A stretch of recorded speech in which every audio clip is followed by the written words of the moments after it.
آپ صلی اللہ علیہ وسلم نے فرمایا کہ ایمان کی 60 سے کچھ اوپر شاخیں ہیں، اور حیا یعنی شرم بھی ایمان کی ایک شاخ ہے۔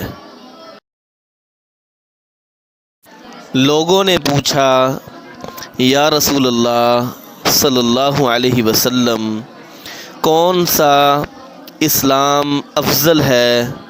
تو نبی کریم صلی اللہ علیہ وسلم نے فرمایا، وہ جس کے ماننے والے مسلمانوں کی زبان اور ہاتھ سے سارے مسلمان سلامتی میں رہیں۔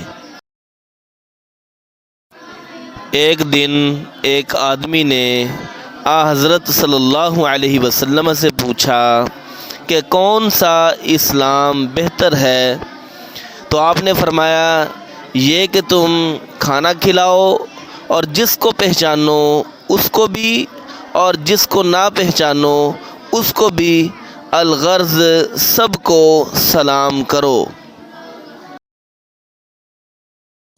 حضرت صلی اللہ علیہ وسلم نے فرمایا، تم میں سے کوئی شخص ایماندار نہ ہوگا جب تک اپنے بھائی کے لیے وہ نہ چاہے جو اپنے نفس کے لیے چاہتا ہے۔